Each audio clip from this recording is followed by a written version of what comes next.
बहुत ही महत्वपूर्ण और बहुत ही एक्सक्लूसिव तस्वीरें आप देख पा रहे हैं कि इन तस्वीरों के जरिए जिसमें कि प्रधानमंत्री नरेंद्र मोदी, मध्य प्रदेश के मुख्यमंत्री शिवराज सिंह चौहान और तमाम जो इस कार्यक्रम से जुड़े जो लोग हैं वो इस कार्यक्रम स्थल पर मौजूद।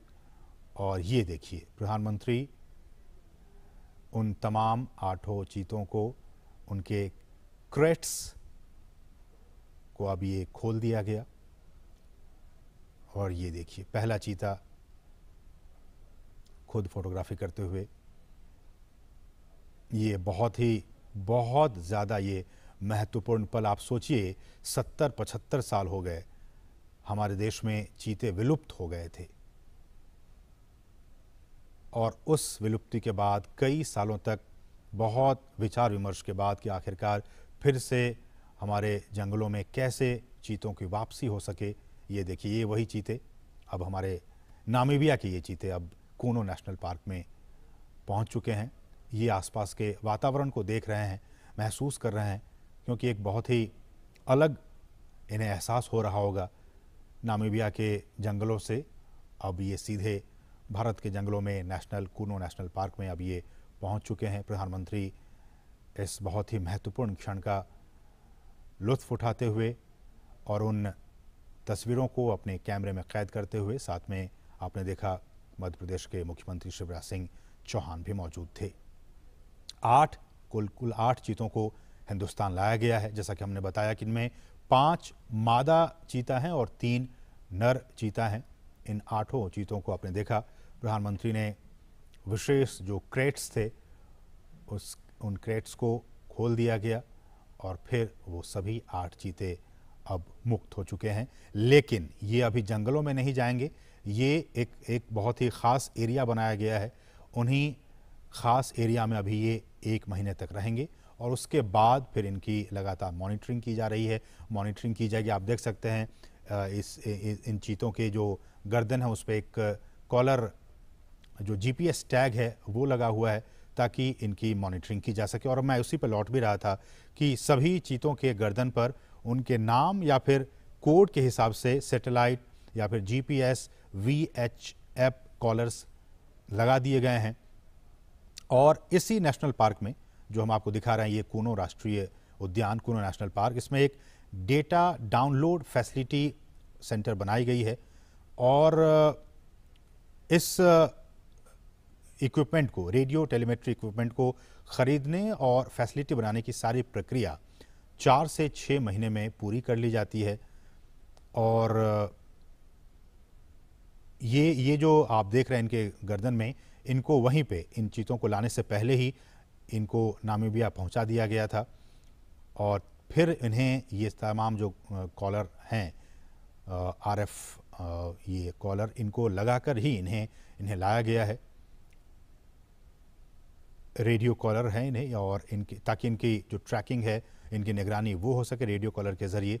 और फिर इन्हें हम जैसे कि बता रहे हैं कि इनको आइसोलेशन में रखा जाएगा और फिर इन्हें जंगलों में मुक्त किया जाएगा। तो ये कुछ अहम बातें हमने आपको बताया कि किस तरह से वहाँ पे इन्हें पकड़ा गया और फिर उनके बाद उनको जो तमाम रूल्स एंड रेगुलेशंस हैं उनके ज़रिए इन 8 चीतों को भारत लाया गया है। 70 साल पहले हमारे देश में बहुत सारी चीते हुआ करते थे, लेकिन किन्हीं ना किन्हीं वजहों से वो सारे विलुप्त होते चले गए। कुछ अवैध शिकारियों के शिकार बन गए। एक भी हमारे देश में चीता नहीं बचा। लेकिन सरकार लगातार कई सालों से प्रयास कर रही थी कि हम जो हैं वो इन चीतों को वापस से एक बार फिर से लाएं, चूँकि पारिस्थितिकी तंत्र भारत का भी बहुत बेहतर है। और जैसे कि हमने कहा कि नामीबिया के जो वैज्ञानिक थे वो महीनों तक यहाँ पे आते रहे, जाते रहे, और यहाँ का जो भूवैज्ञानिक स्थिति है, यहाँ की जो जलवायु है, उनका उन्होंने अध्ययन किया। और अध्ययन करने के बाद ही वो इस नतीजे पर पहुँचे कि इन तमाम चीतों को मध्य प्रदेश में जो कूनो नेशनल पार्क है, वहाँ की जो स्थिति है, परिस्थिति है, जलवायु है, उसके हिसाब से छोड़ना ज़्यादा उचित होगा। तो उसके बाद ही ये फैसला लिया गया। और हमने आपको बताया कि इन तमाम चीतों के गर्दन में रेडियो कॉलर लगे हुए हैं ताकि इनकी मॉनिटरिंग की जा सके। और विशेष हमने बताया कि आपको चिनूक हेलीकॉप्टर के ज़रिए इनको यहाँ पे लाया गया।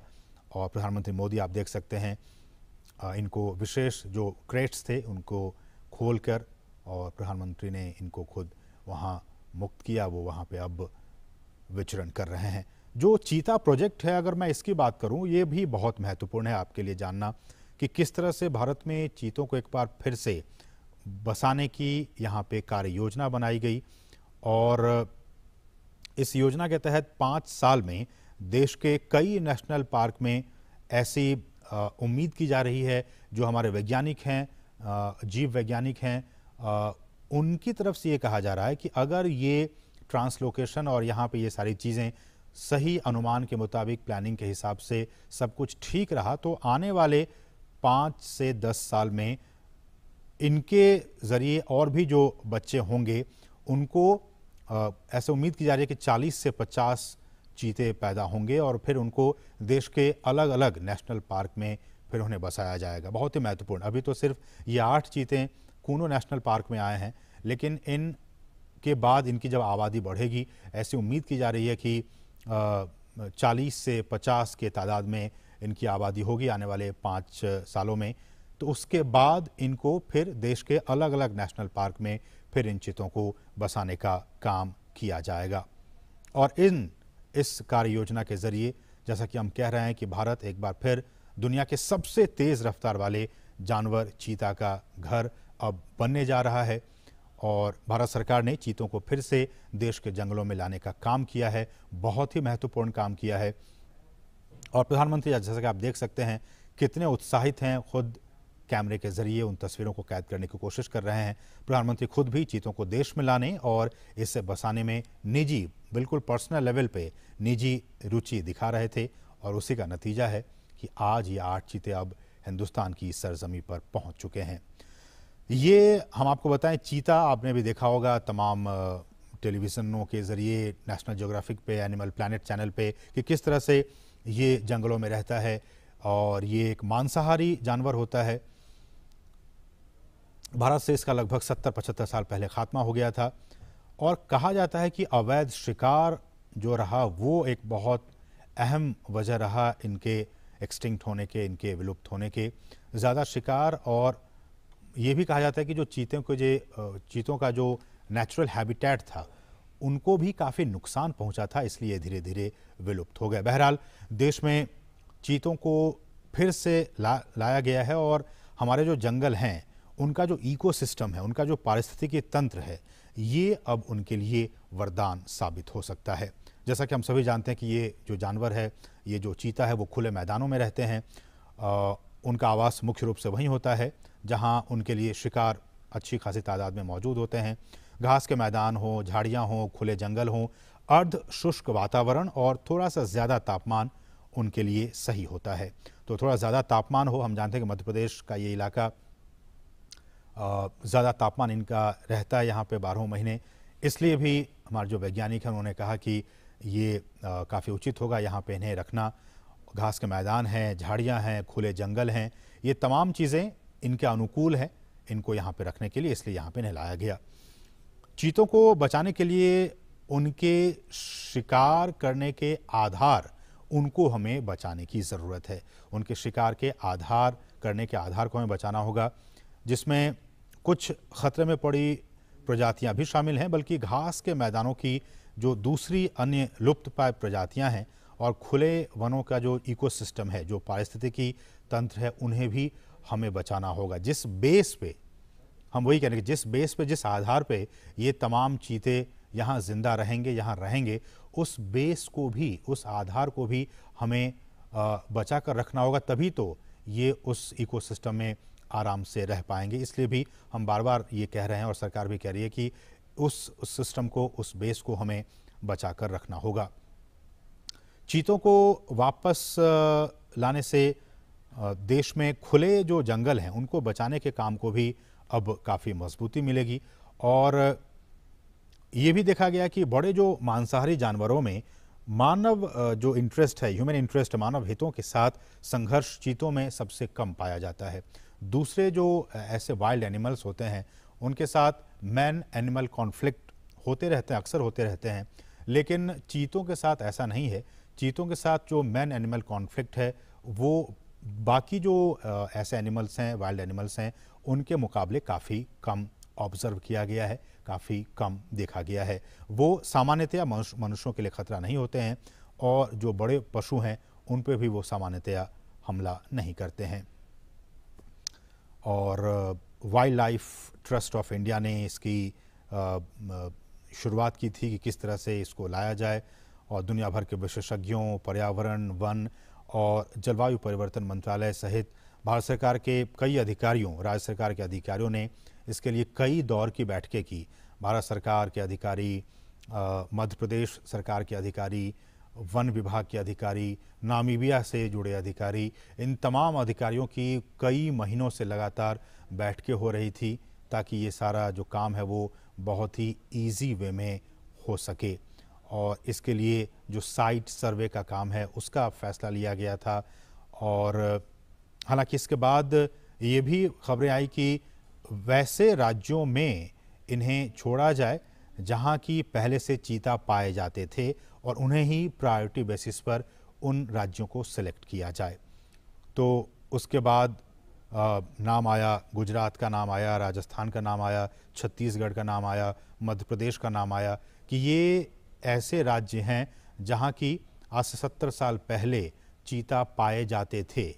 अब हमारे जो वैज्ञानिक थे, हमारे जो अधिकारी थे, उनके मन में ये आया कि फिर अब इन तमाम जो राज्य हैं, गुजरात, राजस्थान, छत्तीसगढ़, मध्य प्रदेश, ये तमाम राज्यों में से नामीबिया से जो चीते लाए जाएंगे उनके लिए सबसे मुफीद, सबसे एडेप्टेटिव एटमॉस्फेयर कहाँ होगा जहाँ कि वो अपने आप को अच्छे से ढाल सकें।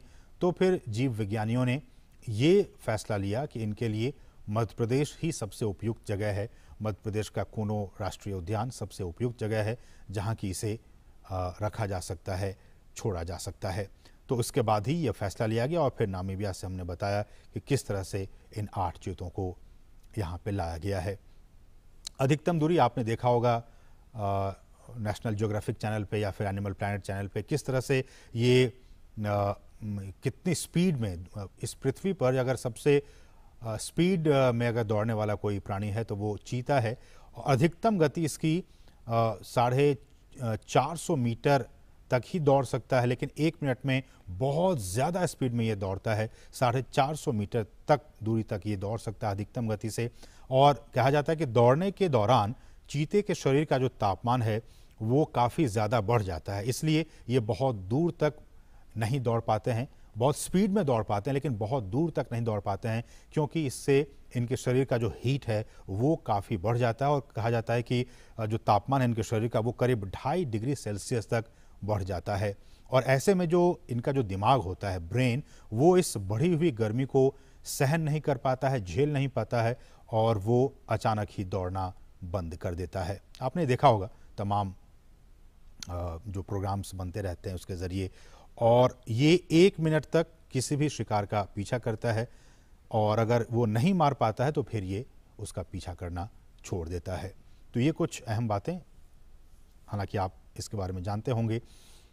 एक बार फिर से हम आपको बता दें कि ये जो चीते लाए गए हैं उनमें से 3 नर हैं और 5 मादा हैं। 2 नर चीतों की उम्र जो है वो 5.5 साल के आसपास है और कहा जाता है कि दोनों भाई हैं।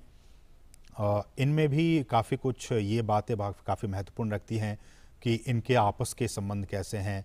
कई बार ये आपस में एक दूसरे को भी दुश्मन समझ बैठते हैं। तो कहा जा रहा है कि जिन चीतों को लाया गया उसमें से 2 जो नर हैं वो आपस में भाई हैं और दोनों नामीबिया के ओडजीवारेंगो, अगर मैं प्रोनाउंसिएशन ठीक से नहीं कर पा रहा हूँ तो मुझे माफ़ कीजिएगा, ओडजीवारेंगो स्थित जो निजी रिजर्व फॉरेस्ट हैं वहाँ से इन दोनों भाइयों को लाया गया है, 2 नर चीतों को लाया गया है। जो तीसरा नर है उसकी उम्र 4.5 साल है। इसका मतलब कि ये जो 2 नर हैं जिनकी उम्र 5.5 साल, उनसे ये थोड़ा छोटा है, 4.5 साल इसकी उम्र है और इसे नामीबिया के एरिंडी प्राइवेट गेम रिजर्व से लाया गया है। और 5 मादा चीतों में से एक 2 साल का है, 2 साल की है, एक 2.5 साल की है, एक 3 से 4 साल की, तो 2 जो है वो 5-5 साल की हैं। तो 2 जो मादा चीता है वो 5-5 साल की उनकी उम्र है और एक 2 साल की है, एक 2.5 साल की और एक जो है वो 3 से 4 साल के बीच की इनकी उम्र है। और जैसा कि हमने कहा कि ये 30 दिनों तक पीएम मोदी ने 3 चीतों को पार्क में छोड़ दिया है। ये हम आपको ताज़ा अपडेट बता रहे हैं। 8 में से 3 चीतों को पार्क में छोड़ा जा चुका है। प्रधानमंत्री नरेंद्र मोदी ने बाड़े में छोड़े गए इन चीतों की तस्वीरें ली, आपने देखा इन तस्वीरों के ज़रिए। और कूनो जबकि अब ये पहुंच चुके हैं, 30 दिनों तक ये क्वारंटीन रहेंगे और उसके बाद फिर उनके स्वास्थ्य और बाकी जो एक्टिविटीज़ हैं उन पर लगातार नज़र रखी जा रही है, आगे भी नज़र रखी जाएगी। और अगर इन 30 दिनों तक सब कुछ ठीक रहा तो फिर इन 8 चीतों को जंगल में छोड़ दिया जाएगा। और कूनो ये भी जैसा कि हमने कहा कि चीतों के लिए कूनो नेशनल पार्क क्यों ही इसी पार्क को क्यों चुना गया। हालांकि हमने कहा कि गुजरात भी पहले वहाँ पे चीते पाए जाते थे और बाकी जो राज्य मध्य प्रदेश की बात हो, छत्तीसगढ़ की बात हो, ये सारे क्लाइमेट के हिसाब से, इनके रहन सहन के हिसाब से वो सारी चीज़ें मुफीद थी। लेकिन बावजूद इसके कूनो नेशनल पार्क क्यों चुना गया, तो ऐसा कहा जाता है कि करीब 1 दशक पहले गिर के जो एशियाई शेर हैं उनको यहाँ तैयार किया गया था लाने के लिए। हालांकि इन शेरों को यहाँ नहीं लाया जा सका और कहा जाता है कि स्थानांतरण की सारी तैयारियां भी पूरी हो गई थी। शेर के शिकार के लिए जैसा कि आप जानते हैं कि चीतल हो, संभल, ऐसे जानवरों को भी यहाँ पे स्थानांतरित किया गया था। लेकिन शेर के लिए की गई तैयारी अब इन चीतों के लिए, ये जो 8 चीते हैं उनके स्थानांतरण के लिए अब काम आ जाएगी। और मध्य प्रदेश सरकार भी काफ़ी एक्टिव थी। उन्होंने कूनो के अलावा मध्य प्रदेश के ही नौरादेही वन्य अभ्यारण्य हो या फिर राजस्थान में भैंसोड़गढ़ हो वन्य जीव परिसर, इन तमाम राज्य सरकारों की तरफ से भी वैज्ञानिक आकलन कराया गया था और आकलन के बाद ही कूनो नेशनल पार्क में इन्हें छोड़ने का फैसला लिया गया।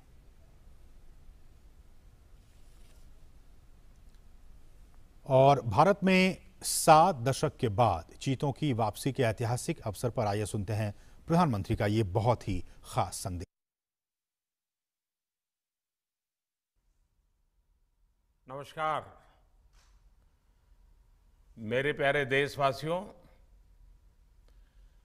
मानवता के सामने ऐसे अवसर बहुत कम आते हैं जब समय का चक्र हमें अतीत को सुधार कर नए भविष्य के निर्माण का मौका देता है। आज सौभाग्य से हमारे सामने एक ऐसा ही क्षण है। दशकों पहले जैव विविधता की सदियों पुरानी जो कड़ी टूट गई थी, विलुप्त हो गई थी, आज हमें उसे फिर से जोड़ने का मौका मिला है। आज भारत की धरती पर चीता लौट आए हैं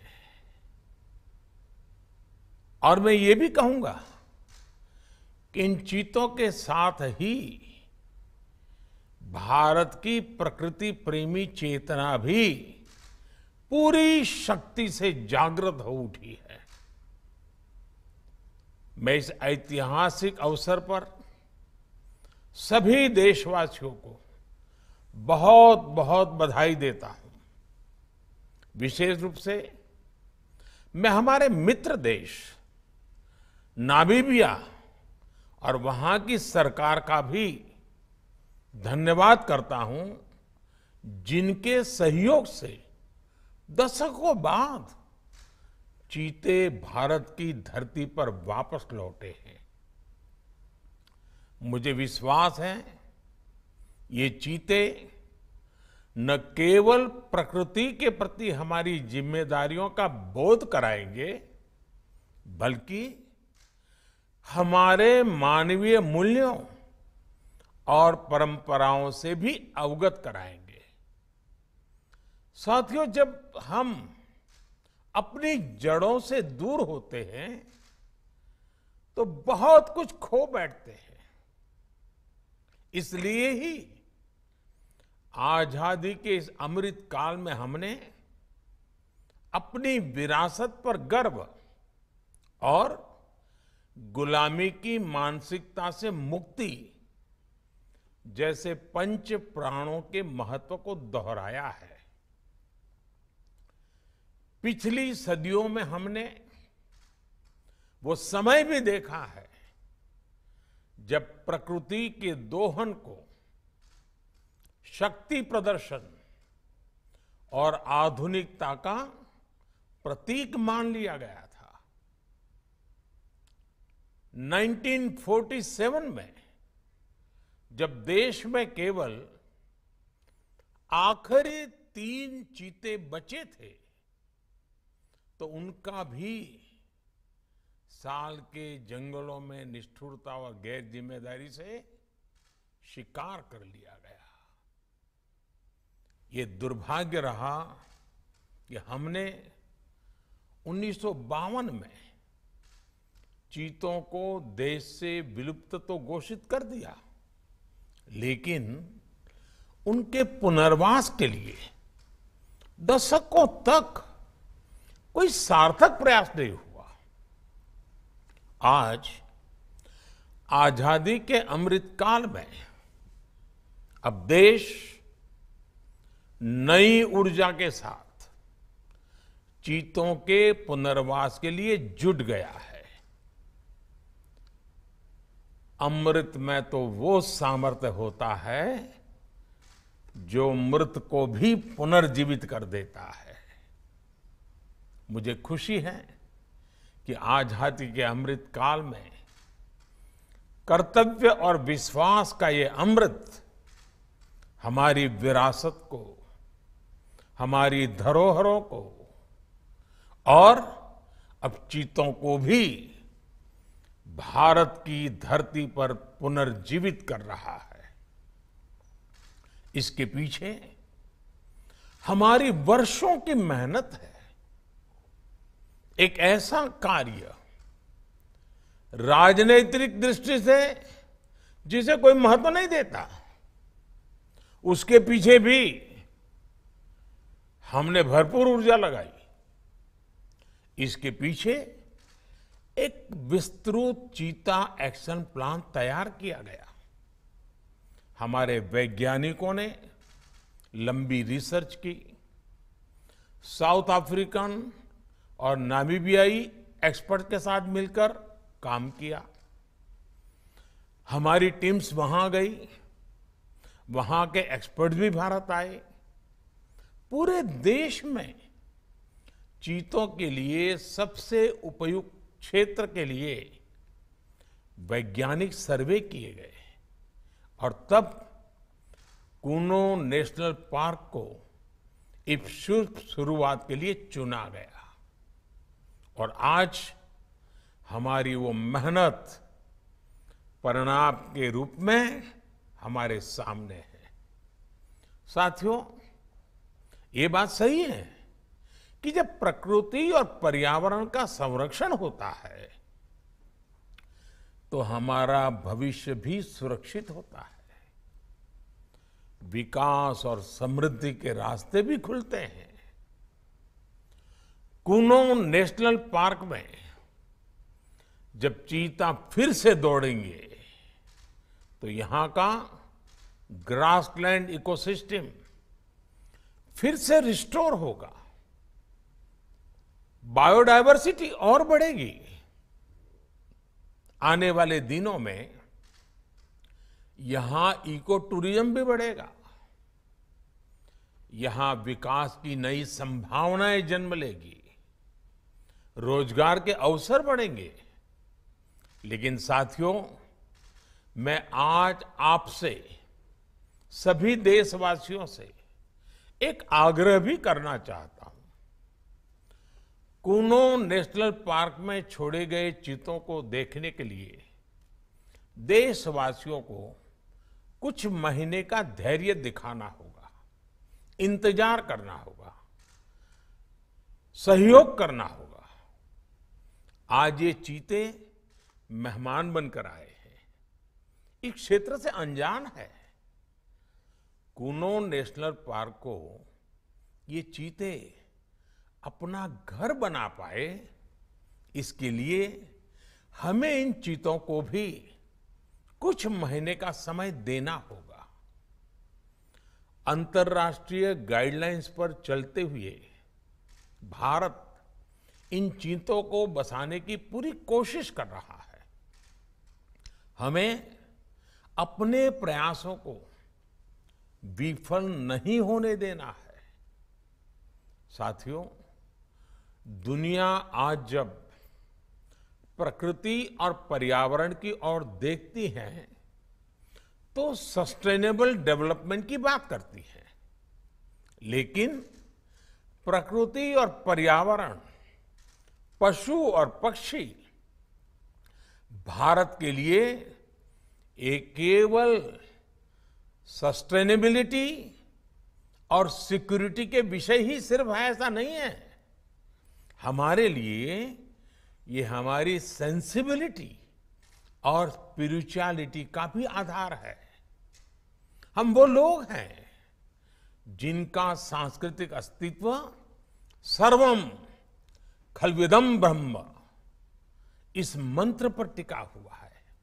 अर्थात संसार में पशु, पक्षी, पेड़, पौधे, जड़, चेतन जो कुछ भी है वो ईश्वर का ही स्वरूप है, हमारा अपना ही विस्तार है।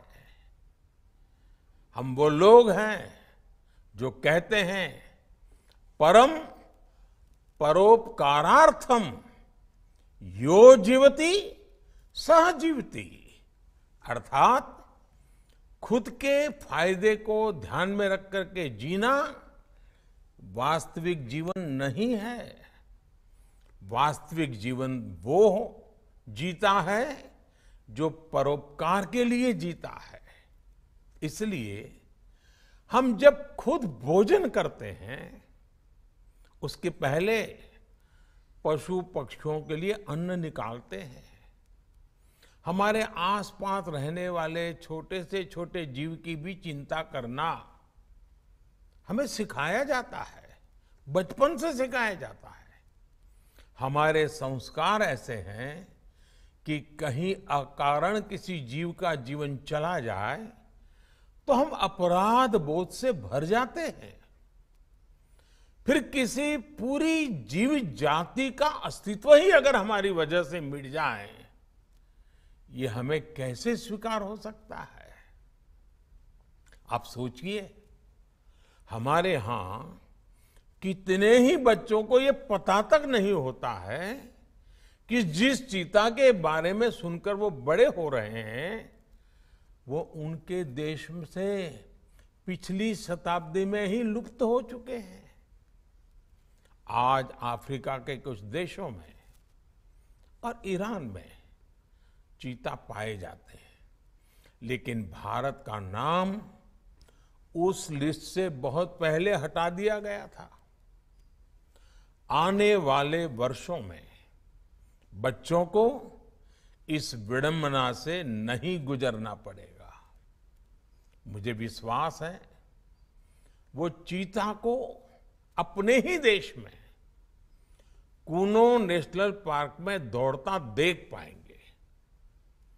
चीता के जरिए आज हमारे जंगल और जीवन उसका एक बड़ा शून्य भर रहा है। साथियों, आज 21वीं सदी का भारत पूरी दुनिया को संदेश दे रहा है कि इकोनॉमी और इकोलॉजी कोई विरोधाभासी क्षेत्र नहीं है। पर्यावरण की रक्षा के साथ ही देश की प्रगति भी हो सकती है। ये भारत ने दुनिया को करके दिखाया है। आज एक और हम विश्व की तेजी से बढ़ती अर्थव्यवस्था में शामिल है, तो साथ ही देश के वन क्षेत्रों का विस्तार भी तेजी से हो रहा है। साथियों, 2014 में हमारी सरकार बनने के बाद से देश में करीब करीब 250 नए संरक्षित क्षेत्र जोड़े गए हैं। हमारे यहां एशियाई शेरों की संख्या में भी बड़ा इजाफा हुआ है। आज गुजरात देश में एशियाई शेरों का बड़ा क्षेत्र बनकर उभरा है। इसके पीछे दशकों की मेहनत, रिसर्च बेस्ड पॉलिसीज और जन भागीदारी की बड़ी भूमिका है। मुझे याद है, हमने गुजरात में एक संकल्प लिया था।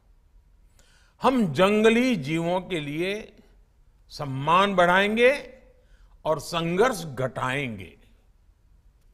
आज उस सोच का प्रभाव परिणाम के रूप में हमारे सामने है।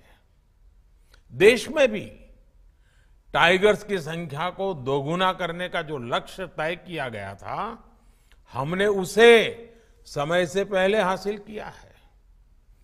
असम में एक समय एक सींग वाले गैंडों का अस्तित्व खतरे में पड़ने लगा था, लेकिन आज उनकी भी संख्या में वृद्धि हुई है। हाथियों की संख्या भी पिछले वर्षों में बढ़कर 30,000 से ज्यादा हो गई है। भाई और बहनों, देश में प्रकृति और पर्यावरण के दृष्टिकोण से जो एक और बड़ा काम हुआ है, वो है वेटलैंड का विस्तार। भारत ही नहीं, पूरी दुनिया में करोड़ों लोगों का जीवन और उनकी जरूरतें वेटलैंड इकोलॉजी पर निर्भर करती हैं। आज देश में 75 वेटलैंड्स को रामसर साइट्स के रूप में घोषित किया गया है, जिनमें 26 साइट्स पिछले 4 वर्षों में ही जोड़ी गई हैं। देश के इन प्रयासों का प्रभाव आने वाली सदियों तक दिखेगा और प्रगति के नए पथ प्रशस्त करेगा। साथियों, आज हमें वैश्विक समस्याओं को, समाधानों को और यहां तक कि अपने जीवन को भी होलिस्टिक वे में देखने की जरूरत है। इसलिए आज भारत ने विश्व के ये LIFE, लाइफ यानी लाइफस्टाइल फॉर द एनवायरमेंट जैसा जीवन मंत्र दिया है। आज इंटरनेशनल सोलर अलायंस जैसे प्रयासों के द्वारा भारत दुनिया को एक मंच दे रहा है, एक दृष्टि दे रहा है। इन प्रयासों की सफलता दुनिया की दिशा और भविष्य तय करेगी।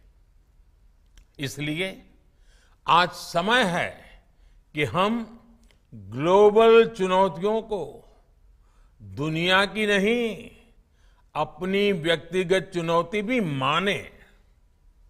हमारे जीवन में एक छोटा सा बदलाव पूरी पृथ्वी के भविष्य के लिए एक आधार बन सकता है। मुझे विश्वास है, भारत के प्रयास और परंपराएं इस दिशा में पूरी मानवता का पथ प्रदर्शन करेगी, बेहतर विश्व के सपने को ताकत देगी।